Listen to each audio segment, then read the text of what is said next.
હંમેશા સાંજે ઘસઘસાટ ઊંઘ આવી જોઈએ અને એક વખત તમે સૂઈ જાઓ એટલે સવારે જ તમે જાગવા જોઈએ. આને કહેવાય ઘસઘસાટ ઊંઘ સરખી આવી જાય છે.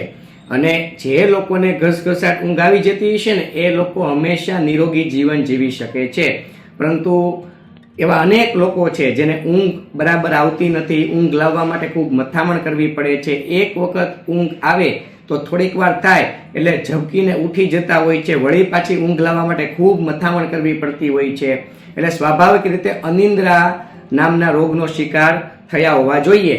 એટલે જે લોકોને ઊંઘ બરાબર નથી આવતી એવા લોકો માટે આજે ખાસ વિડીયો બનાવવાનું મન થયું છે કે એમને સાંજે 3 શાકભાજી બને ત્યાં સુધી અવોઇડ કરવા જોઈએ. 3 શાક ખાવાના નથી એટલે એમને ખૂબ સરસ રીતે ફાયદો થશે અને એમને ઘસઘસાટ ઊંઘ પણ આવી જશે. સરસ મજાનો ઘરગથ્થુ પ્રયોગ પણ કહેવાનો છું વિડીયોના અંતમાં, જેનાથી જે લોકોને ઊંઘ બરાબર નહીં આવતી હોય ને એવા લોકોને ઊંઘ સરસ રીતે આવી જશે.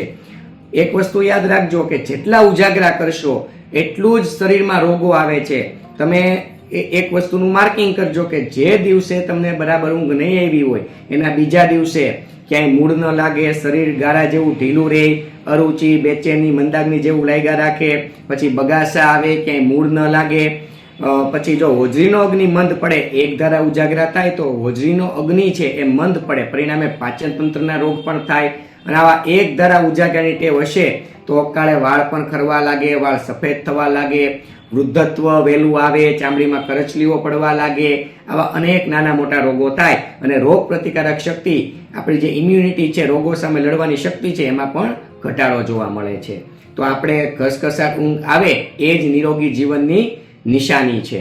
તો એના માટે આપણે જે 3 શાકભાજીની વાત કરીએ તેમાં પ્રથમ શાકભાજી ની વાત કરીએ તો આમ તો આને સેવ ટમેટાનું શાક કહી શકાય. એમાં ટમેટા છે એ શાકભાજીમાં આવે.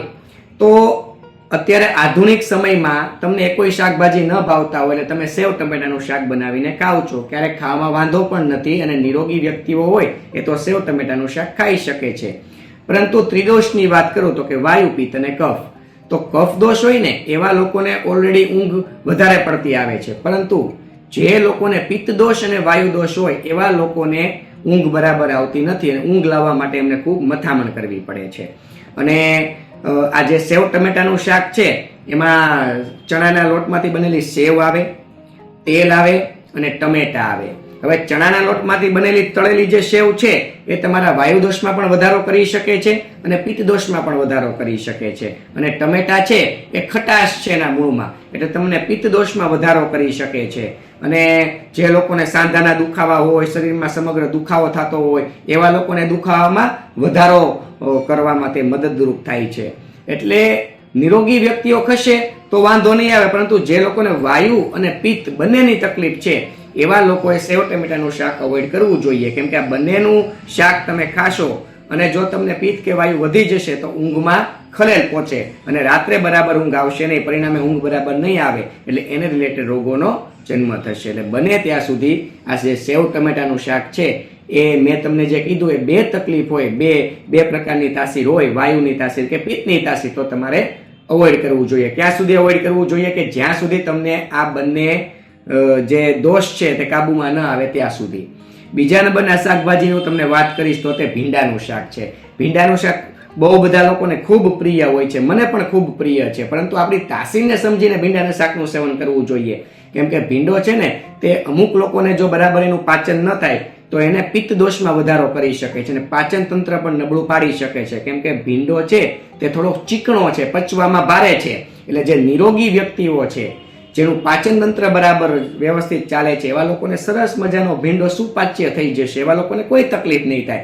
પરંતુ જે લોકોને ઓલરેડી વાયુની તાસીર છે, પાચન તંત્ર નબળું છે, પિત્તની તાસીર છે, એવા લોકોને ભીંડો જો બરાબર સુપાચ્ય ન થાય તો પિત્તમાં અને વાયુમાં બંનેમાં વધારો કરી શકે, પરિણામે એને ઊંઘમાં ખલેલ પહોંચી શકે છે. તો બને ત્યાં સુધી તમારે એને અવોઇડ કરવો જોઈએ જ્યાં સુધી તમને વાયુ અને પિત્ત કાબુમાં ન આવે ત્યાં સુધી. ત્રીજા નંબરનું જે સરસ મજાનું શાકભાજી છે તે રીંગણાનું શાક છે. રીંગણો છે ને તે વાયુને દૂર કરનાર છે, એટલે એકલી વાયુની તકલીફ હોય તો રીંગણાનું શાક ખાવાથી ખૂબ ફાયદો થાય છે. પણ વાયુ અને પિત્ત બંનેની તાસીર હોય તો તમારે રીંગણાનું શાક છે તે અવોઇડ કરવું પડશે, કેમ કે રીંગણું છે ને તે થોડું ઉષ્ણ છે, શિયાળાનું શાક કહેવાય. એટલે કે કડકડતી ઠંડીમાં શરીરને અંદરથી ગરમાવો આપવા માટે સર્વશ્રેષ્ઠ શાકભાજી હોય તો તે રીંગણાનું શાક છે. પરંતુ અન્ય ઋતુમાં તમારે રીંગણા ખાવામાં થોડુંક ધ્યાન રાખવું પડે, કેમ કે એની ઉષ્ણતા છે તે જો પિત્ત દોષ વધારે તો તમને ઊંઘમાં ખલેલ પહોંચી શકે છે. તો બને ત્યાં સુધી પિત્તની સમસ્યા હોય અને સાથે વાયુની સમસ્યા હોય તો તમારે રીંગણાનું શાક છે તે અવોઇડ કરવું જોઈએ.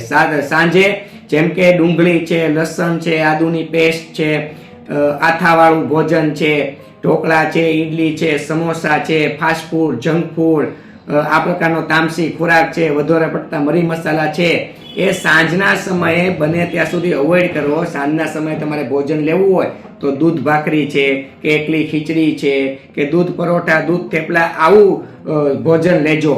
આયુર્વેદમાં કીધું છે કે દૂધે વાળું જે કરે એ ઘરે વૈદ કદી ન જાય. એટલે સાંજના સમયે હંમેશા દૂધ પીવું જોઈએ, દૂધ સાથે સાદો ખોરાક લેવો જોઈએ, એટલે તમને ઊંઘમાં ક્યારેય ખલેલ નહીં પહોંચે. બીજું કે જે લોકોને ઊંઘ બરાબર ન આવતી હોય એ લોકો ભોજનમાં બદલાવ લાવી દે, સાદું ભોજન કરી નાખે, પિત્ત દોષ અને વાયુ દોષને કંટ્રોલ કરી લે અને સાંજે એ હાથ પગ હંમેશા એને ધોઈને સુવાના. નવશેકા ગરમ પાણીથી હાથ પગ ધોઈને, હાથ પગ મોઢું ધોઈને એને સુવાનું છે. પહેલો પ્રયોગ આ કરવાનો છે. બીજો પ્રયોગ છે કે અંધારું એકદમ રૂમમાં હોવું જોઈએ. જો અંધારું નહીં હોય, લાઇટ હશે તો ઊંઘ લાવવા માટેના જે હોર્મોન્સ એક્ટિવ થવાના હશે નહીં થાય, પરિણામે પણ ઊંઘમાં ખલેલ પહોંચે છે. એટલે કે પ્રકાશ ન હોવો જોઈએ, એકદમ અંધારું હોવું જોઈએ. અને ત્રીજો પ્રયોગ કે તમે તળિયે ગાયના ગીર ગાયનું ઘી કે અન્ય કોઈ પણ ગાયનું ઘી હોય એનું તળિયે હળવે હાથે માલિશ કરી શકો છો થોડીક વાર, અને કાસાનું વાસણ હોય તો પણ ઉત્તમ. અને પછી તમારે પગને નવશેકા ગરમ પાણીથી ધોઈ નાખવાના, પછી પણ તમે સૂજો તો પણ તમને ઘસઘસાટ ઊંઘ આવી જશે. બસ આ 3 પ્રયોગ કરજો, સાદું સુપાચ્ય ભોજન, એટલે રાત્રે તમને ઊંઘમાં ક્યારેય ખલેલ પહોંચશે નહીં. આપ સૌને મારા પ્રણામ. જય ધન્વંતરી.